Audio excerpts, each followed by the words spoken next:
হরে কৃষ্ণ। নমস্কার, আমি জ্যোতিষ সম্রাট এ মাঝি। আজকে আমি আলোচনা করব আপনার হাতে করতালুতে যদি শুভচিহ্ন থাকে, কোটিপতি সংকেত থাকার পরেও আপনার জীবনে দুঃখ, কষ্ট, ব্যথা, বেদনা, সমস্যায় জর্জরিত, আপনি বুঝতেই পারছেন না আপনার জীবনে এত বাধাবিঘ্ন কেন। তো আপনাদের মনে অনেক রকম প্রশ্ন, এবং আমার ভিডিওগুলো অনেকে দেখে, দু একজন বলে যে এগুলো বাজে কথা, এরকম শুভ সংকেত আমার হাতে আছে, তারপরেও আমি অনেক কষ্টে জীবিকা নির্বাহ করছি, দুঃখ বেদনা নিয়ে বেঁচে আছি। এই যে প্রশ্ন, সে প্রশ্নের উত্তর নিয়েই আজকে এসেছি আপনাদের সামনে। তো প্রথমত, হাতের করতালুতে যদি ঠিক এরকম শুভ সংকেত থাকে, এই রেখাটিকে আয়ুরেখা বা জীবন রেখা বলা হয়।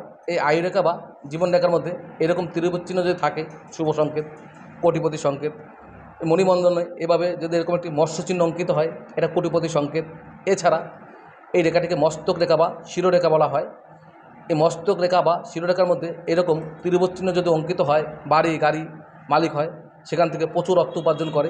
এছাড়া শনি পর্বতে ঠিক এরকম মৎস্য চিহ্ন অঙ্কিত হয়, তাহলে সেই ব্যক্তি 35 বছর পর গিয়ে প্রচুর অর্থ উপার্জন করে এবং সেখান থেকে কোটিপতি হয়ে যায়। এই শুভ সংকেতের মধ্যে কোনো একটি সংকেত আপনার হাতে আছে, তারপরেও আপনার জীবনে দুঃখ, ব্যথা, বেদনা, সমস্যায় জর্জরিত।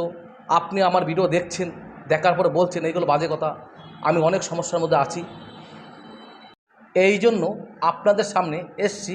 এই শুভ সংকেত থাকার পরেও আপনার হাতের করতালুটি যদি সুন্দর, সুগঠিত, মাংসালু, লালচে প্রকৃতির না হয়, তাহলে এরকম সমস্যা হতে পারে।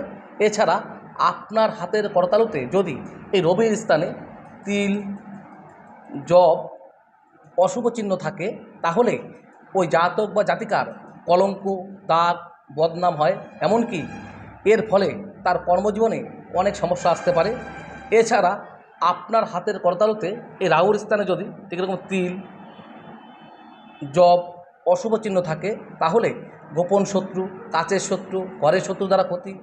এই শত্রুর কারণে আপনার কর্মজীবনে অনেক ব্যাঘাত ঘটতে পারে।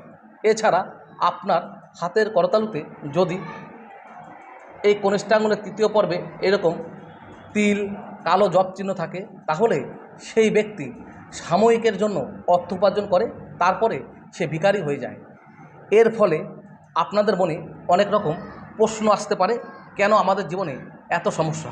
তাই অবশ্যই আপনি প্রথমত সঠিক জ্যোতিষীর পরামর্শ নেবেন এবং জ্যোতিষীর গাইডলাইন মেনে চলবেন। এর ফলে আপনার জীবনটা সুন্দর, সুগঠিত হতে পারে। তো আজকের ভিডিওটি এই পর্যন্ত। যদি ভিডিওটি ভালো লাগে, অবশ্যই আমার চ্যানেলটি সাবস্ক্রাইব করবে, লাইক করবে, কমেন্ট করবে, শেয়ার করবে। নমস্কার।